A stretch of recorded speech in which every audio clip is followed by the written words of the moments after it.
Mon fiancé ne voulait pas que je rencontre ses parents et a dit qu'il ne serait pas au mariage. Alors, je suis secrètement allé les voir, et j'ai été horrifié par ce que j'ai trouvé. Emily Dawson ne cherchait pas l'amour lorsqu'elle a rencontré Michael Harris pour la première fois.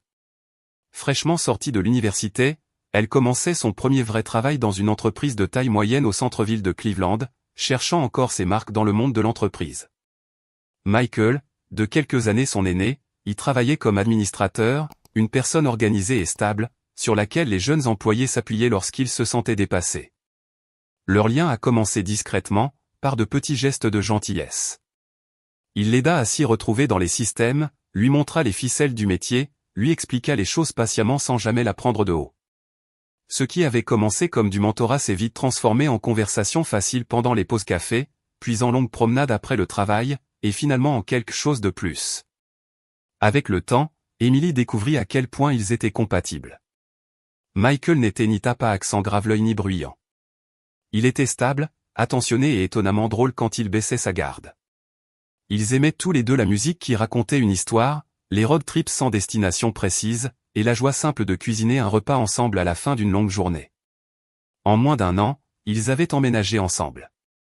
Leur appartement à Cleveland n'était pas grand, mais il était chaleureux et rempli de petites traditions.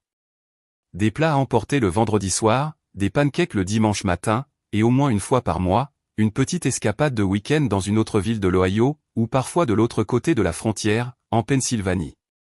Michael ne séparait jamais les tâches ménagères à lui, et, à elle.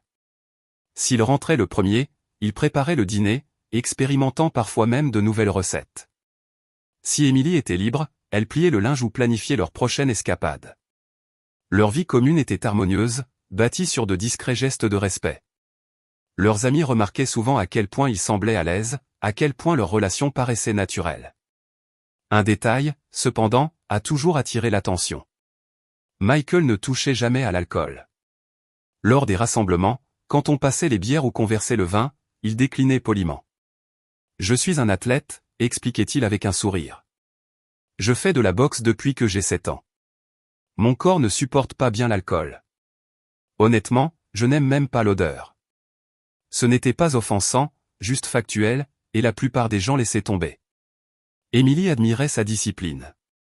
Pour elle, c'était un signe de maîtrise de soi et d'engagement, des traits qu'elle appréciait profondément.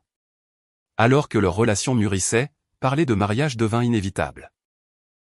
Les parents d'Emily, Patricia et George Dawson, savaient depuis des mois qu'elle était sérieuse avec Michael. Naturellement, ils voulaient le rencontrer. Ainsi, un samedi, Emily amena Michael chez les Dawson, dans l'est de Cleveland. Patricia, chaleureuse et gracieuse, avait préparé une table remplie de nourriture, poulet rôti, purée de pommes de terre, sa célèbre tarte aux pommes. George, plus réservé mais tout aussi accueillant, servit les boissons et fit de la place à table. Ils traitèrent Michael non pas comme un invité, mais presque comme un membre de la famille dès l'instant où il entra. La conversation coula de source. George l'interrogea sur son travail, ses passe-temps, sa vision de la vie. Michael, poli et articulé, répondit sans hésitation. Il avoua son amour pour la randonnée, son habitude de courir tôt le matin le long du lac Erie, sa préférence pour les soirées tranquilles plutôt que les fêtes bruyantes. Patricia remarqua la façon dont il regardait Emily, douce mais constante, avec une sorte de chaleur protectrice. Pourtant, au fil de la soirée, une question subtile persistait dans l'esprit de Patricia. Entre 2 bouchées de tarte, elle demanda finalement, « Alors, Michael, parlez-nous un peu de votre famille. » Emily n'a pas dit grand-chose. « Nous aimerions en savoir plus. » Michael se figea un instant. Ce fut rapide. Si rapide que la plupart des gens ne l'auraient pas remarqué, mais Emily, si. Son sourire vacilla, puis revint, maîtrisé et calme. « Oh, ils sont dans une autre partie de l'Ohio, » dit-il d'un ton léger. Pas grand-chose à dire, vraiment. On ne se voit pas souvent. Il changea de sujet avec un charme désarmant, interrogeant George sur son travail dans la logistique, détournant les projecteurs de lui-même. Patricia échangea un regard avec son mari, puis avec Emily. Ce n'était pas exactement de la suspicion, mais de la curiosité. Pourquoi Emily n'avait-elle jamais rencontré sa famille? Pourquoi, depuis tout le temps qu'ils étaient ensemble, Michael ne les avait-il jamais mentionnés? Emily le remarqua aussi. Pour la première fois depuis qu'elle était tombée amoureuse de lui, elle réalisa qu'il y avait une partie de la vie de Michael dont elle ne savait presque rien. Ce n'était pas l'absence de détails qui la troublait. C'était la façon dont il esquivait, comme s'il y avait des portes qu'il refusait d'ouvrir. La soirée se termina chaleureusement. Michael remercia Patricia pour le repas, serra fermement la main de George et aida Emily à enfiler son manteau. Mais sur le chemin du retour, la chaleur de la soirée laissa place à une tension tacite. Emily regardait par la fenêtre, s'interrogeant sur les parties de l'histoire de Michael qui restaient cachées. Il lui avait donné son temps, sa gentillesse, son amour. Pourtant, derrière ce sourire constant, il y avait un silence qui semblait s'étendre bien au-delà des kilomètres entre Cleveland et la ville d'où il venait. Un silence qu'Emily ne parvenait pas à chasser, peu importe ses efforts. L'hiver était à peine terminé que les discussions sur un mariage commencèrent à emplir la maison des Dawson. Patricia n'aimait rien de plus que d'imaginer sa fille unique en blanc, marchant le long d'une allée bordée de fleurs, chaque invité se levant pour la regarder. George, pratique comme toujours, prétendait ne pas se soucier des détails. Mais Emily le surprit à sourire lorsque Patricia parlait de la première danse ou du toast au champagne. Pour ses parents, un mariage n'était pas seulement une formalité. C'était une célébration de la famille, de la tradition, et de la vie qu'ils avaient travaillé si dur à donner à leur fille. Michael, cependant, voyait les choses différemment. Un soir, dans leur petit appartement de Cleveland, au milieu des boîtes de plats à emporter et du ronronnement du radiateur, il aborda le sujet. « Et M, commença-t-il prudemment. Que penserais-tu de faire un petit mariage? Juste nous, peut-être quelques amis proches. Quelque chose de simple comme une cérémonie à la mairie et un dîner après. Pas de limousine, pas de salle de banquet, rien de tout ça. » Emily pencha la tête, surprise. Elle avait toujours imaginé quelque chose de modeste, mais quand même festif. La famille réunie, de la musique, des photos à encadrer. Petit, d'accord, dit-elle, mais tu veux dire pas de réception du tout? Michael haussa les épaules, essayant de paraître décontracté. Pourquoi dépenser de l'argent à nourrir une centaine de personnes que nous connaissons à peine? Nous pourrions utiliser cet argent pour une lune de miel ou peut-être un acompte sur une maison, quelque chose qui compte vraiment pour notre avenir. Son raisonnement était sensé, pratique, même romantique à sa manière. Pourtant, quand Emily en parla à ses parents, Patricia halta d'incrédulité. Pas de réception? Absolument pas Emily, tu mérites un vrai mariage. Nous attendons ce jour depuis ta naissance. Peu m'importe si nous devons le payer nous-mêmes. Nous le ferons. Tu es notre fille, et tu devrais avoir la célébration dont tu rêves. George la soutint d'un hochement de tête silencieux. Ce n'est pas seulement pour toi non plus, ma chérie. C'est aussi pour la famille.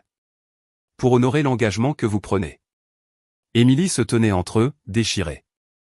Elle voulait respecter les souhaits de Michael. Mais elle ne pouvait pas non plus ignorer l'étincelle dans les yeux de sa mère, la détermination dans la voix de son père. Il voulait lui offrir le genre de journée qu'il pensait qu'elle méritait, un événement unique dans une vie.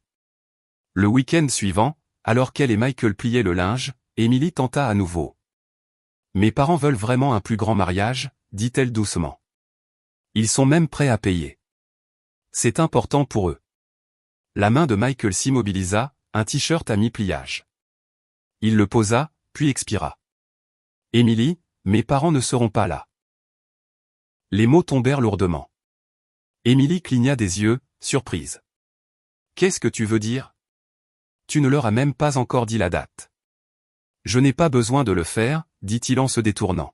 « Ils ne viendront pas. C'est comme ça. » « Mais, Michael, » insista-t-elle. « C'est ton mariage aussi. Tu ne veux pas que ta famille soit là? Ta mère, ton père, n'importe qui? » Il secoua la tête, la mâchoire serrée. « Ce n'est pas possible. Ils sont occupés. Laissons ça comme ça. » L'explication était mince, à peine plus que de l'air. Emily sentit la frustration monter en elle. Ce n'était pas que ses parents ne pouvaient pas venir. La vie avait ses obstacles. Tout le monde comprenait ça. C'était la façon dont il mettait fin à la conversation. Refusant d'offrir le moindre détail, comme si le sujet lui-même était interdit. Elle essaya de sourire, de laisser tomber. Mais plus tard cette nuit-là, allongée éveillée à côté de lui, elle ne put s'en empêcher. Michael lui avait donné toutes les raisons de lui faire confiance. Pourtant, ce silence la rongeait. Les mariages étaient une question d'union, de deux familles qui se réunissent, pas seulement de deux personnes qui signent des papiers.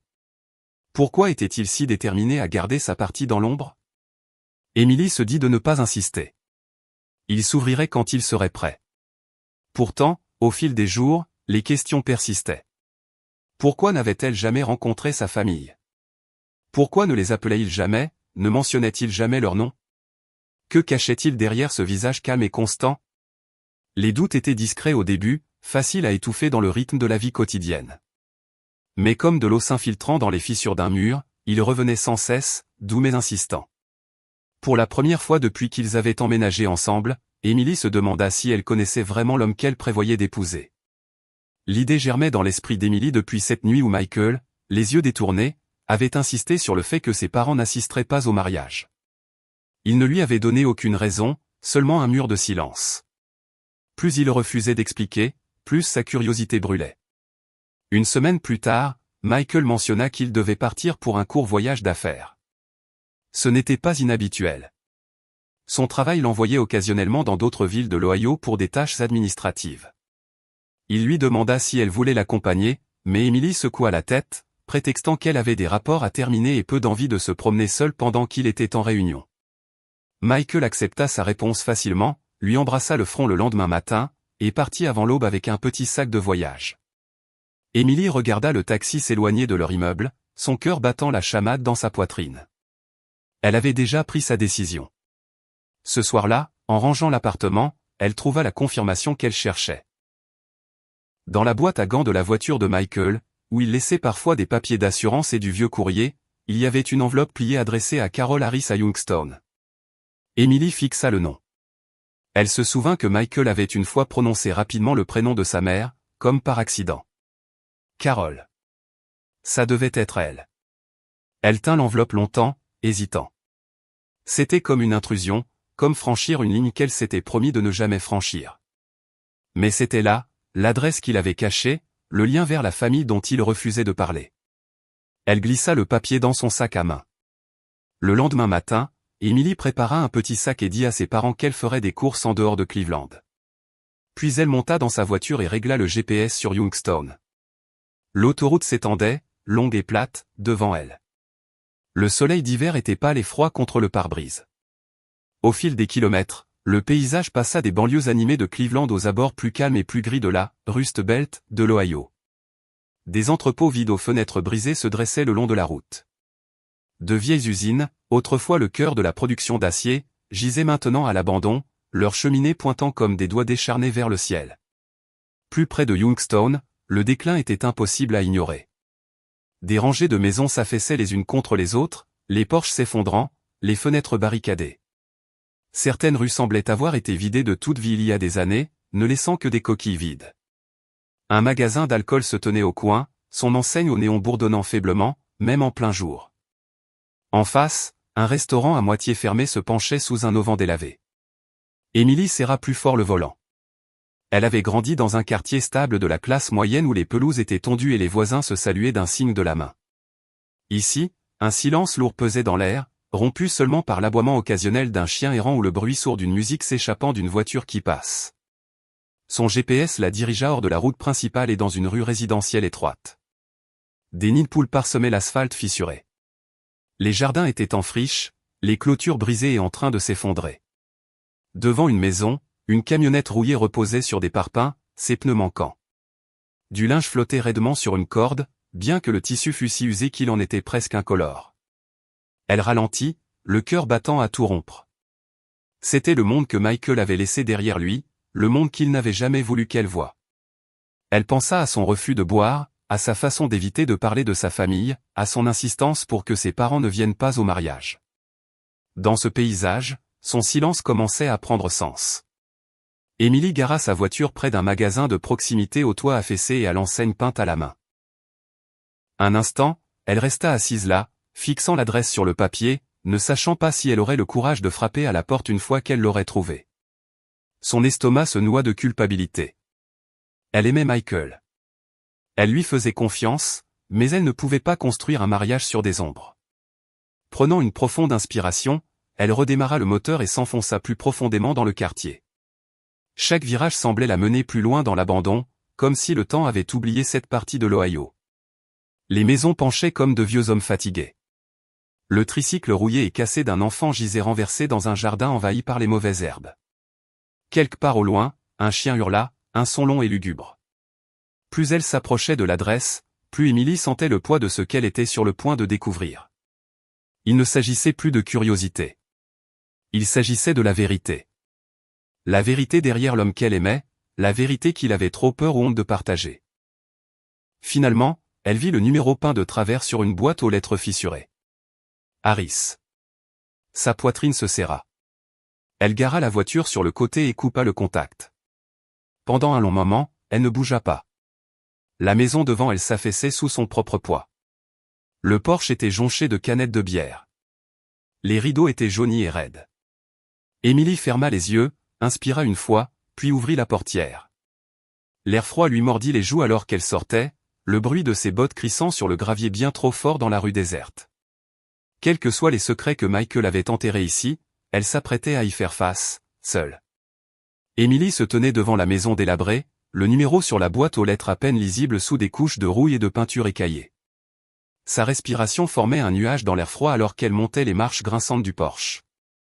L'odeur la frappa en premier, de la bière éventée, de l'alcool au goût sur et quelque chose d'acide qui s'accrochait aux planches. Un instant, elle faillit faire demi-tour. Elle frappa. Au début, aucune réponse, seulement le bourdonnement étouffé d'une télévision venant de l'intérieur. Elle essaya à nouveau, plus fort cette fois. Une voix aboya de l'intérieur, basse et irritable. La porte s'entr'ouvrit pour révéler une femme qui paraissait plus vieille que son âge. Les cheveux de Carol Harris étaient emmêlés, son visage bouffi et fatigué, ses yeux cerclés de rouge. Un peignoir délavé pendait de ses épaules maigres, taché de nourriture et d'alcool. Elle plissa les yeux vers Émilie avec méfiance, s'agrippant au cadre de la porte comme pour se stabiliser. « Quoi ? Si vous êtes de la compagnie d'électricité, je vous ai dit que je n'ai pas l'argent. Vous pouvez couper. Je m'en fiche. Pas de télé, pas de frigo, ça n'a pas d'importance. » Ces mots étaient légèrement pâteux. Une bouteille de vodka bon marché pendait d'une de ses mains. Émilie se figea, le cœur battant la chamade. « Je cherche Carol Harris, dit-elle prudemment. Vous l'avez trouvée. » Le regard de Carol s'aiguisa, scrutant Émilie de la tête aux pieds. Le peignoir bougea alors qu'elle croisait les bras. « Qui êtes-vous et que voulez-vous » Émilie ouvrit la bouche pour répondre, mais avant qu'elle ne le puisse, une jeune voix retentit de l'intérieur. « Maman, laisse-la tranquille. Ce n'est pas la compagnie d'électricité. » Une fille apparut dans le couloir. Une silhouette mince, peut-être de 12 ans, avec des cheveux blonds foncés attachés en une queue de cheval désordonnée. Ses yeux étaient d'un vert surprenant, vif et sans peur. Elle se tenait avec un air de défi qui semblait bien trop vieux pour son âge. « Retourne dans ta chambre, Lily », lança Carol, ses mots chargés d'amertume. Mais Lily ne bougea pas. Au lieu de ça, elle bomba le torse et foudroya sa mère du regard. « Tu vas juste essayer de lui prendre son argent comme tu le fais toujours. Ferme-la. » Carol se jeta vers elle, titubant. La bouteille de vodka ballotta. Lily recula d'un pas, sa voix s'élevant. « Tu as vendu ma veste pour de l'alcool. Tu as vendu les nouvelles bottes que Michael m'a achetées. Tu vendrais le téléphone aussi, si je te laissais faire. C'est pour ça qu'il ne vient plus ici. » Les mots restèrent suspendus dans l'air. Émilie sentit son estomac se retourner. Le nom de Michael prononcé avec une telle colère, une telle blessure à vif. Le visage de Carol se tordit, un mélange de honte et de rage. « Ne parle pas de ton frère comme si tu le connaissais. Tu ne sais pas ce qu'il a fait pour cette famille.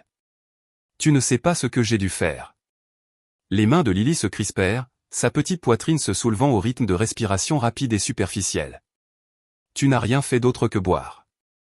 Daniel est parti, et Michael déteste cet endroit à cause de toi. Et quand je serai grande, je partirai aussi. » Sa voix se brisa, mais ses yeux ne sillèrent pas.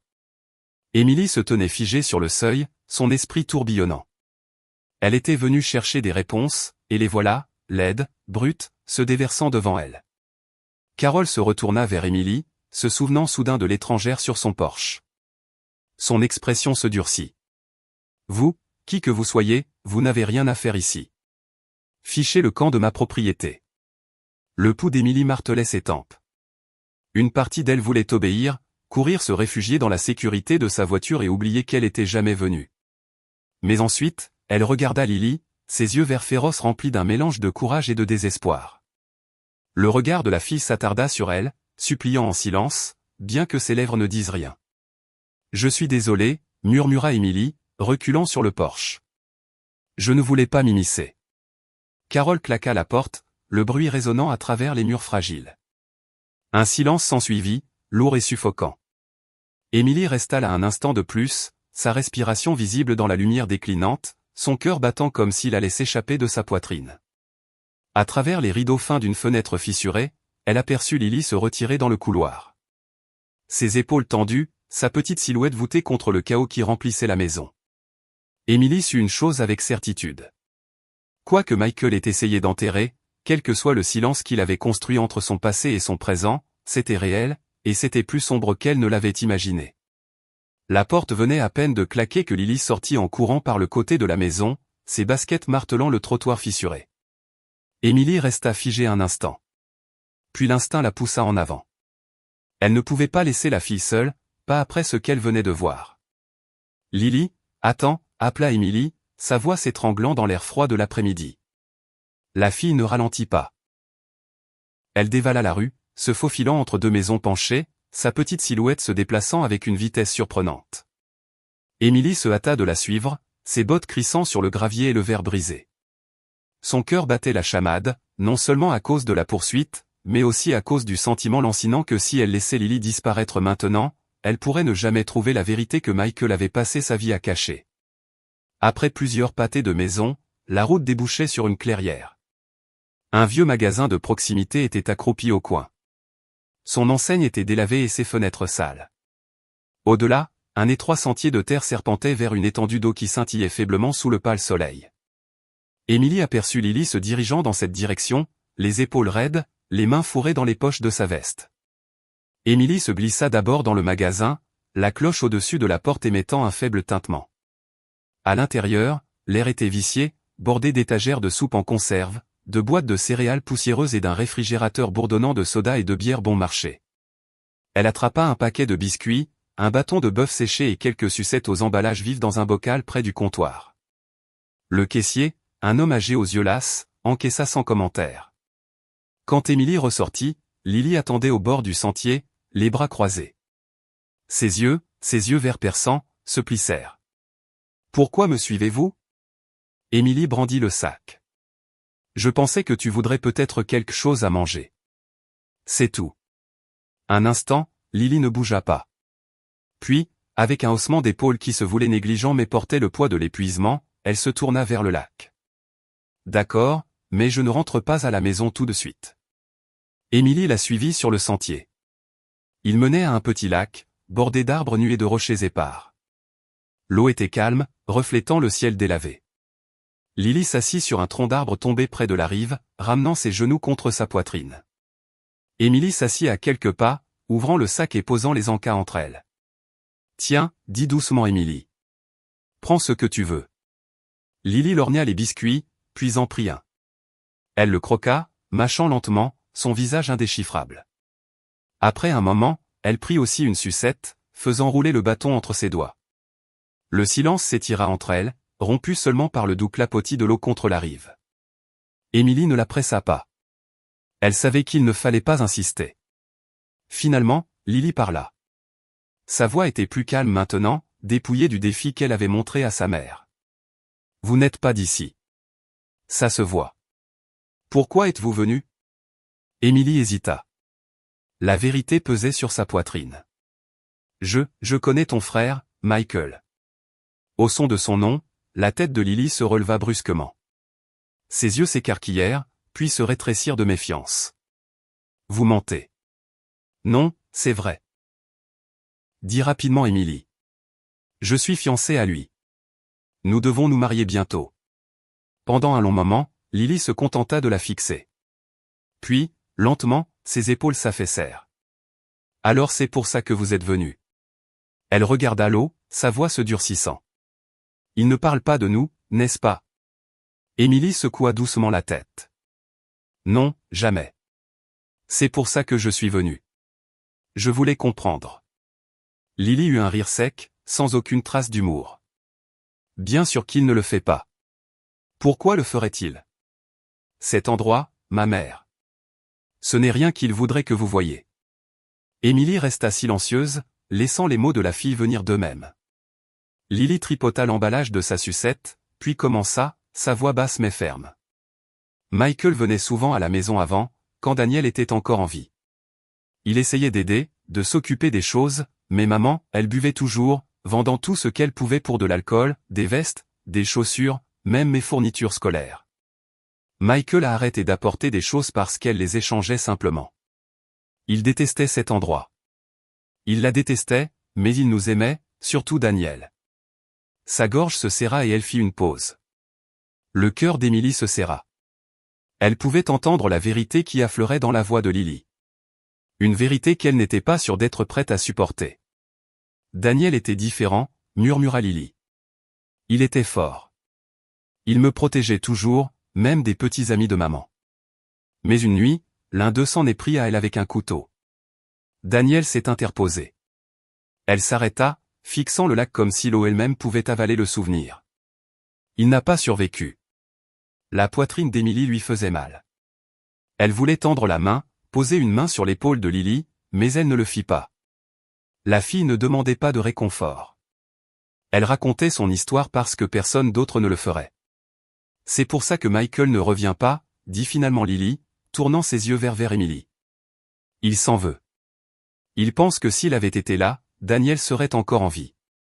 Mais il n'a pas pu le sauver. Il n'a pu sauver aucun de nous.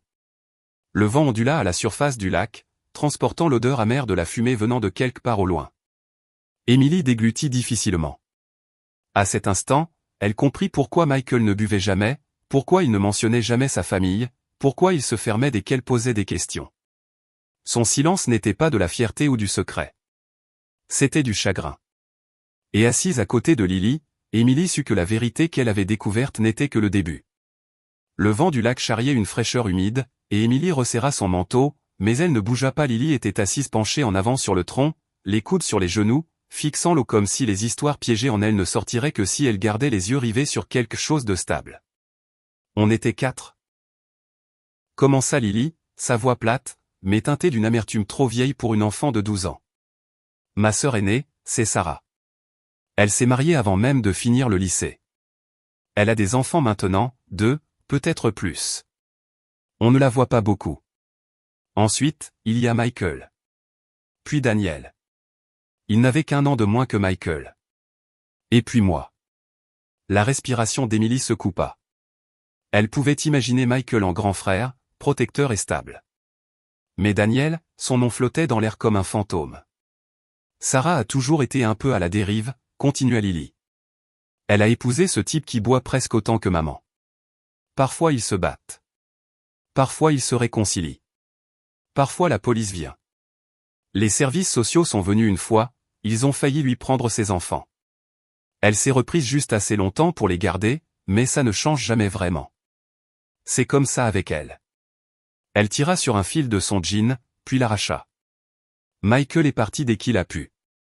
Il est allé à l'université communautaire à Cleveland, a commencé à travailler, a essayé de se construire une vie. Il revenait les week-ends, nous apportait de la nourriture ou des vêtements. Il s'inquiétait toujours pour moi et Daniel. Il criait sur maman, essayait de la faire arrêter de boire, mais ça ne tenait jamais. Elle attendait juste qu'il soit parti, et puis elle recommençait. Émilie déglutit difficilement, essayant de garder une expression neutre, bien que son estomac se tordît. Daniel était différent, murmura Lily. Il est resté. Il a essayé de maintenir les choses, surtout quand Michael n'était pas là. Il me protégeait, même de maman. Et il croyait vraiment qu'il pouvait la sauver. Sa voix se brisa. Émilie attendit, laissant le silence prendre sa place. Un hiver, il y a quelques années, maman était avec ce type, dit finalement Lily. Il s'appelait Tony. Il était méchant. Toujours ivre, toujours en colère. Une nuit, Il s'en est pris à elle avec un couteau. Je ne sais même pas pourquoi ils se disputaient. Quelque chose de stupide, probablement. Daniel s'est interposé. Il a essayé de se mettre entre eux. D'arrêter Tony. Il a été poignardé avant que quiconque puisse faire quoi que ce soit. Les mots frappèrent Emily comme un coup. Elle porta la main à sa bouche, horrifiée. Au moment où l'ambulance est arrivée, c'était trop tard, continua Lily, sa voix à peine plus qu'un murmure. Daniel s'est vidé de son sang sur le sol. Michael n'était pas là ce week-end-là. Il n'a pas pu revenir à cause d'une tempête de neige. Il a dit plus tard que s'il avait été là, Daniel ne serait pas mort. Il a hurlé sur maman à l'enterrement. Il lui a dit qu'elle l'avait tué. Et peut-être qu'elle l'a fait. Si elle n'avait pas laissé Tony entrer dans nos vies, Daniel serait encore en vie. Emily retint ses larmes, la gorge serrée. Elle pouvait presque le voir. Le salon exigu, les cris, l'éclair d'un couteau, Daniel s'effondrant pendant que sa petite sœur regardait. Michael n'est jamais revenu après ça, dit Lily. Pas vraiment. Il est revenu une dernière fois pour emballer ses affaires et s'assurer que j'avais ce dont j'avais besoin. Il m'a donné une carte, a ouvert un compte en banque pour moi, y a mis de l'argent dès qu'il le pouvait, mais il n'a plus jamais remis les pieds dans la maison. Il a dit à maman que si elle ramenait un autre homme, il appellerait les flics et le ferait enfermer. Et je l'ai cru. Tout le monde l'a cru. Les gens du coin ne cherchent plus d'ennui à Michael. Mais il ne veut toujours pas revenir. Lily se tourna enfin pour regarder Emily. Ses yeux étaient humides, mais durs, défiant Emily de nier son histoire. C'est pour ça qu'il ne boit pas. C'est pour ça qu'il ne parle jamais de nous. Il déteste l'alcool. Il déteste ce que ça fait. Il la déteste. Et il se blâme chaque jour pour Daniel. La poitrine d'Emily lui faisait mal. Elle voulait prendre la fille dans ses bras, lui dire que ce n'était pas la faute de Michael, que personne n'aurait pu arrêter une tempête ou changer cette nuit-là. Mais elle comprenait maintenant pourquoi Michael avait construit des murs si épais autour de son passé. Chaque gorgée de liqueur, chaque ombre de cette maison portait le souvenir du sang sur le sol, et du frère qu'il n'avait pas pu sauver. Pendant un long moment, aucune d'elles ne parla.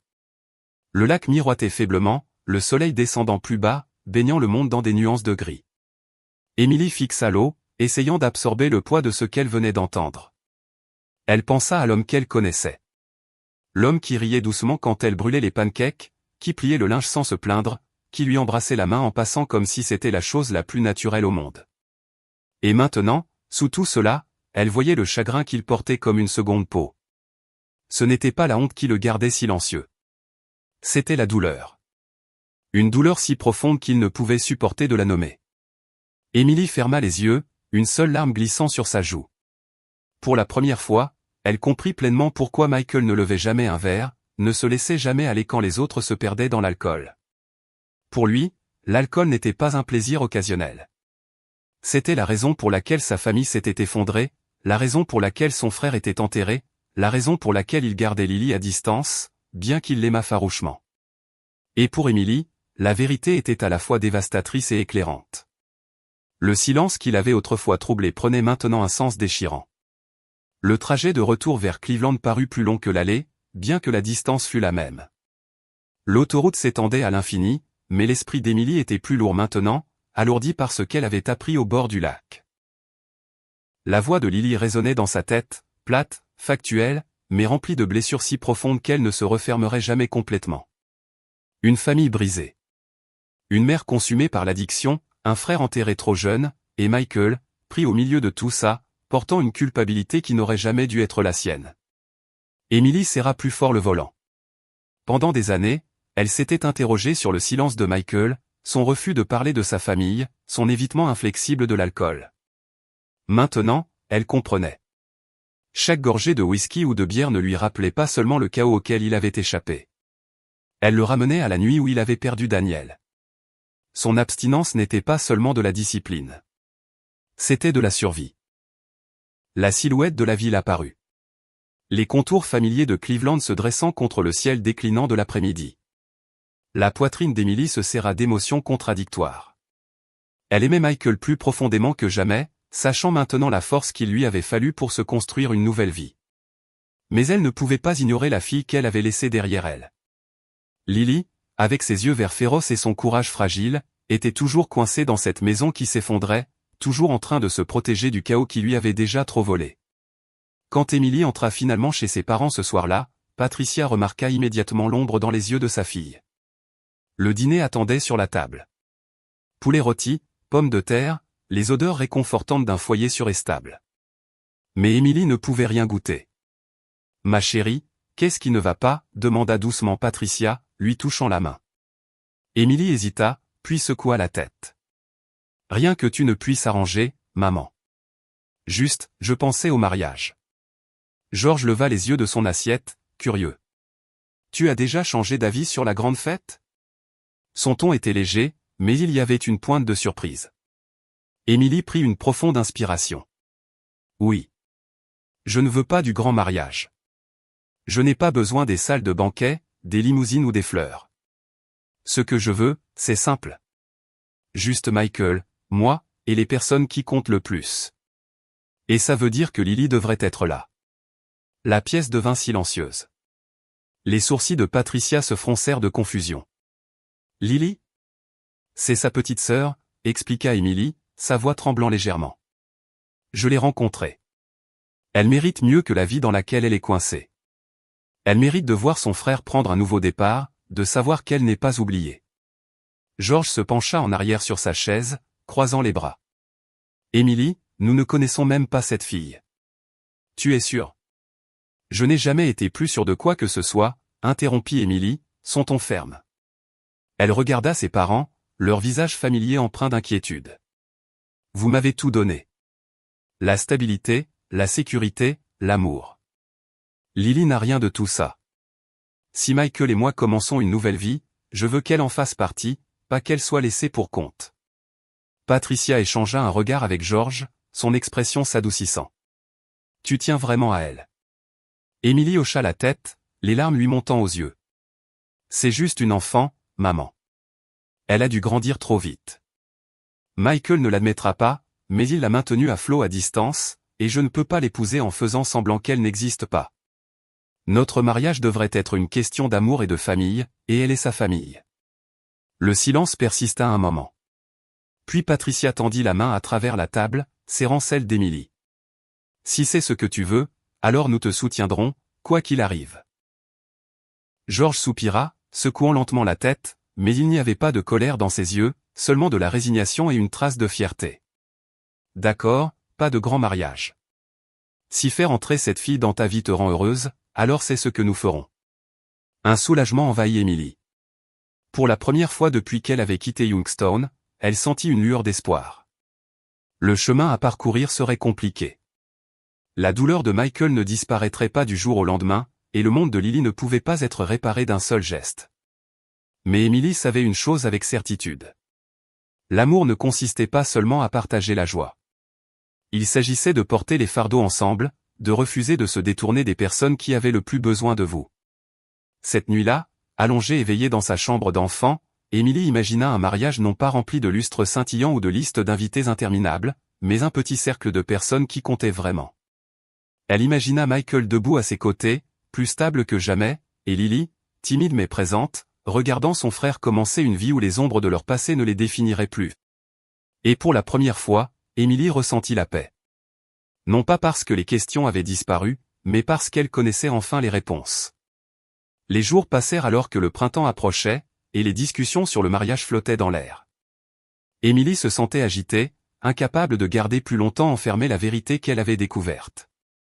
Chaque fois qu'elle regardait Michael, ses mains stables préparant le café, sa voix calme discutant de leur avenir, elle voyait les ombres derrière ses yeux. Elle portait les mots de Lily en elle comme un secret trop lourd à supporter.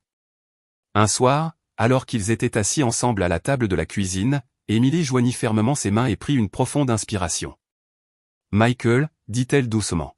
« Je dois te dire quelque chose. » Il leva les yeux, distrait au début, puis las quand il remarqua la tension dans sa voix. « Qu'est-ce que c'est ? » « Je suis allé à Youngstown. » Ces mots tombèrent comme des pierres sur la table entre eux. Un instant, il ne dit rien. Puis son visage se vida de toutes couleurs, sa bouche s'entr'ouvrant sous le choc. « Tu, quoi ?» Sa chaise racla le sol alors qu'il se reculait. « Emily, Pourquoi as-tu fait ça? Comment as-tu pu? J'ai rencontré Lily. Le nom sembla le figer. Sa main trembla contre le bord de la table. Tu n'aurais pas dû y aller, murmura-t-il, sa voix aiguë de panique. Tu ne sais pas ce qu'est cet endroit. Tu ne sais pas ce qu'elle a traversé. Ce dont j'ai essayé de te protéger. Tu n'étais pas censé voir tout ça. Emily tendit la main à travers la table, ses doigts effleurant son bras. Michael, écoute-moi. Je sais, maintenant. J'ai vu la maison. J'ai vu Carole. Et j'ai parlé à Lily. C'est juste une enfant, Michael. Elle a besoin de toi. Et elle a besoin de savoir qu'elle n'est pas oubliée. Il recula comme si son contact le brûlait. Sa respiration s'accéléra, ses yeux sombres et affolés. Tu ne comprends pas. Je t'ai tenu à l'écart de ce monde pour une raison. C'est toxique. Ça détruit tout ce que ça touche. Je me suis promis de ne jamais t'entraîner là-dedans. Sa voix se fit plus stable, calme face à la tempête qui montait en lui. Je comprends plus que tu ne le penses. Je sais pour Daniel. Lily me l'a dit. Michael tressaillit comme s'il avait été frappé. Sa mâchoire se serra et pendant un long moment, il la fixa en silence. Puis, lentement, il se laissa retomber sur sa chaise, enfouissant son visage dans ses mains. Ses épaules étaient secouées par le poids des souvenirs qu'il n'avait jamais partagés. J'aurais dû être là, dit-il d'une voix rauque. Si je n'étais pas resté à Cleveland ce week-end-là, si j'avais juste bravé la tempête, Daniel serait encore en vie. Il n'aurait pas eu à se battre seul. Je l'ai laissé tomber, Emily. J'ai laissé tomber mon frère. Les yeux d'Emily s'emplirent de larmes, mais sa voix resta ferme. Ce n'était pas ta faute. Tu n'aurais pas pu empêcher cette nuit-là. Personne n'aurait pu. Tu ne l'as pas laissé tomber, Michael. Tu n'étais qu'un gamin toi-même. Tu portes cette culpabilité depuis des années. Mais elle ne t'appartient pas. Il secoua violemment la tête. Tu ne sais pas ce que c'est que de vivre avec cette image dans la tête. Le sang, les cris. Ma mère trop ivre pour même réaliser ce qui s'était passé avant qu'il ne soit trop tard. Je me suis dit que je n'y retournerais jamais, que je couperais les ponts pour toujours. C'est la seule façon dont j'ai survécu. Emily se pencha plus près, sa main reposant doucement sur ses poings serrés. La survie ne suffit pas, Lily est toujours là-bas. Elle t'admire. Elle t'aime. Et que ça te plaise ou non, elle fait partie de notre vie maintenant. Quand nous nous marierons, je veux qu'elle soit là. Pas par pitié, pas par obligation, mais parce qu'elle est ta famille. Notre famille. Michael leva les yeux, rouge et vif. Tu le penses vraiment? Oui, murmura Emily. Nous ne pouvons pas changer le passé, mais nous pouvons changer l'avenir pour elle, pour nous, pour la mémoire de Daniel. Tu ne penses pas qu'il voudrait ça? Michael déglutit difficilement, son corps tremblant comme si chaque mot avait fissuré le mur qu'il avait construit. Finalement, il hocha la tête, sa voix à peine audible. Oui, il le voudrait. Le silence s'installa, mais il n'était plus lourd de secrets. Pour la première fois, Michael permit que sa douleur soit vue, et Emily, stable et sans faille, la partagea avec lui. À cet instant, le mariage cessa d'être une question de fête ou de tradition. Il devint une question de rédemption, de construction d'une famille non pas définie par les brisures du passé, mais par le choix de se tenir ensemble dans le présent. Un samedi matin ensoleillé de la fin du printemps, Emily et Michael se tenaient ensemble au palais de justice du comté de Mahoning. Il n'y avait pas de grande allée, pas d'orchestre, pas d'arrangements floraux grandioses, juste la lumière du soleil filtrant à travers de hautes fenêtres, rebondissant sur des sols polis, et le faible bourdonnement d'un greffier préparant leur papier. Emily portait une robe couleur crème qui lui effleurait les genoux, élégante dans sa simplicité. Michael se tenait à ses côtés dans un costume bleu marine, la posture droite, mais les mains tremblant légèrement. Lorsque le juge leur demanda de se donner la main, Emily sentit la force de sa poigne, la détermination silencieuse qu'il avait portée à travers tant de ténèbres. La cérémonie fut brève. Quelques mots, des vœux prononcés à voix basse, des signatures apposées sur du papier, et puis ce fut fait. Ils étaient mari et femme. Les parents d'Emily applaudirent, Patricia épongeant ses yeux avec un mouchoir. George se racla la gorge brusquement, cachant son émotion derrière la formalité. Deux des amis les plus proches de Michael du travail offrirent de chaleureuses félicitations. Mais le moment le plus poignant fut lorsque Lily, vêtue d'une robe à fleurs empruntée et de sandales qu'Emily lui avait achetées quelques jours auparavant, s'avança. Elle paraissait petite, presque fragile, mais ses yeux brillaient de fierté. « Tu es magnifique », murmura-t-elle à Emily avant de se jeter dans les bras de Michael. Il se pencha, la serrant fort, son visage enfoui dans ses cheveux. Pour la première fois depuis des années, il se permit de croire que la famille ne devait pas forcément signifier la douleur. Après le palais de justice, ils se rendirent tous à pied dans un petit restaurant juste en bas de la rue.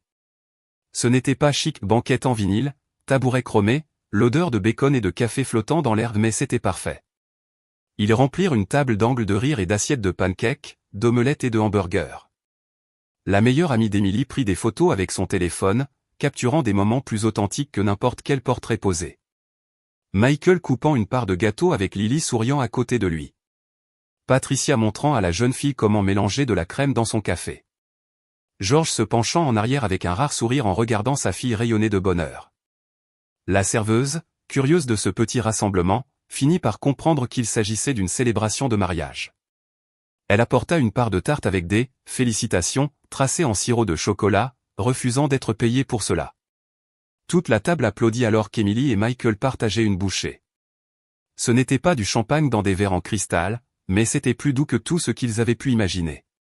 Quand le repas se termina, Michael se leva et s'éclaircit la gorge, sa voix s'étranglant alors qu'il s'adressait à la table. « Je sais que ce n'est pas le genre de mariage auquel les gens s'attendent, mais pour moi, c'est plus que ce que j'aurais pu demander. Pendant des années, j'ai pensé que je ne méritais pas ça. La paix, l'amour, une famille qui croit en moi. Aujourd'hui prouve que j'avais tort. Et avoir Lily ici. » Sa voix se brisa. Il attrapa la main de sa sœur. « Ça signifie tout. » Lily serra sa main en retour, son menton tremblant, bien qu'elle tînt la tête haute. « Je suis contente que tu ne m'aies pas oublié, » murmura-t-elle, assez fort pour que seul lui et Emily l'entendent. Plus tard, alors que les assiettes étaient débarrassées et les manteaux rassemblés, Michael prit Emily à part. Il tenait une petite enveloppe, des documents soigneusement rangés à l'intérieur. « J'ai déjà parlé à un avocat, dit-il, sa voix basse mais ferme. Je veux entamer la procédure pour devenir le tuteur légal de Lily. Les services de protection de l'enfance devront faire une évaluation et il y aura des audiences, mais je ne veux pas qu'elle reste dans cette maison plus longtemps que nécessaire. » Les yeux d'Emily s'emplirent de larmes. Elle toucha sa joue, souriant à travers l'émotion qui gonflait sa poitrine. « Nous le ferons ensemble. Elle est notre responsabilité maintenant. Notre famille. » Dehors, le soleil de l'après-midi baignait la rue d'une lumière dorée. Michael, Emily et Lily marchaient côte à côte, la jeune fille tenant leurs deux mains comme si elle avait peur de les lâcher.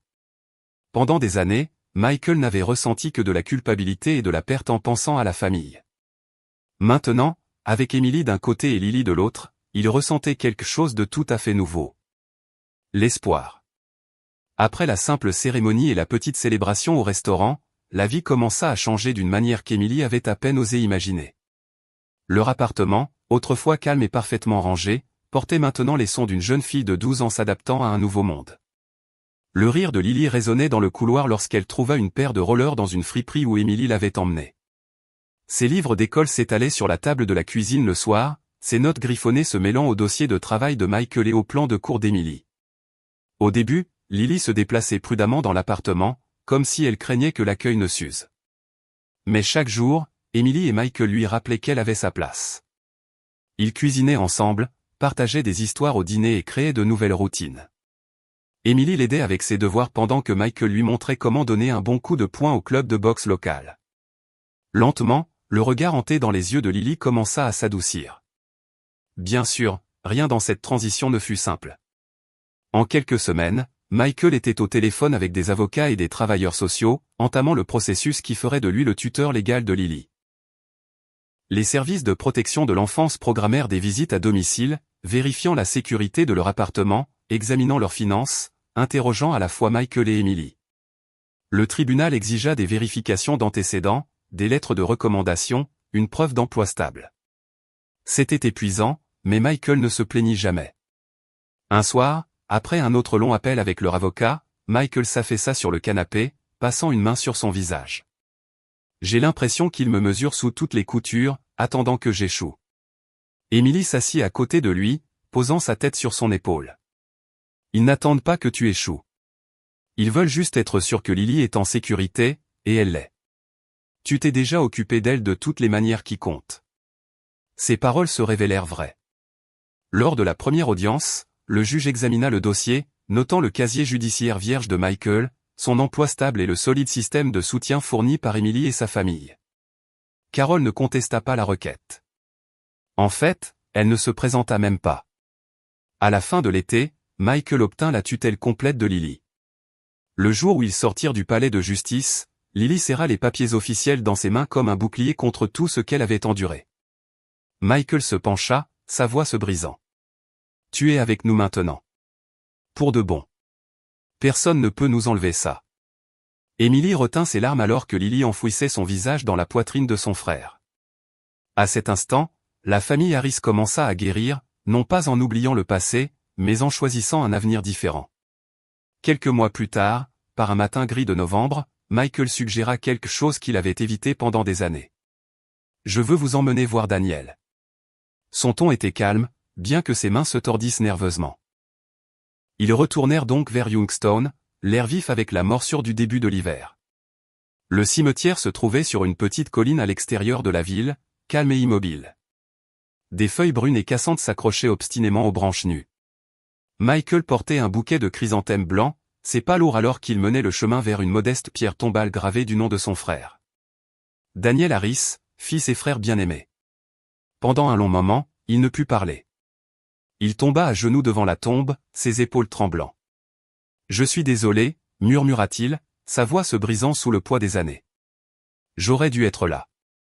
J'aurais dû te protéger. » Des larmes coulèrent sur son visage.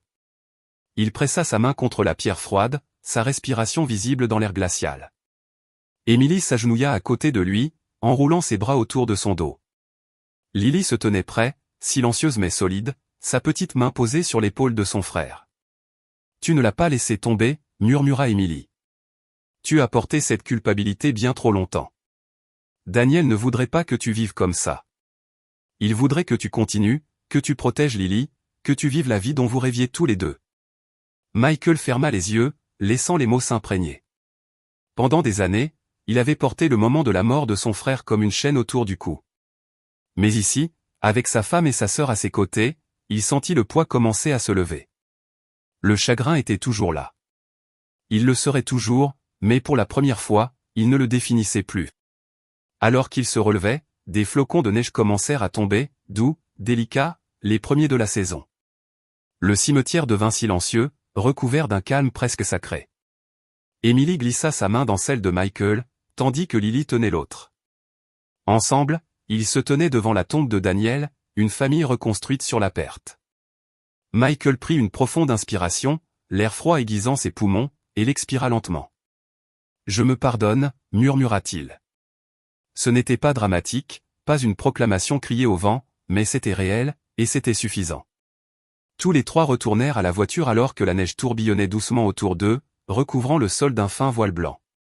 C'était le début de l'hiver, mais aussi, pour eux, le début de quelque chose d'autre, une nouvelle vie définie non pas par ce qu'ils avaient perdu, mais par ce qu'ils avaient choisi de construire ensemble. Pour Emily, ce moment portait un message qu'elle n'oublierait jamais. L'amour et la compassion ne pouvaient pas effacer la tragédie, mais ils pouvaient la transformer. Ils pouvaient prendre la douleur la plus vive et l'adoucir, transformant les blessures en cicatrices qui ne saignaient plus, mais racontaient une histoire de survie. Et pour Michael, le message était encore plus simple.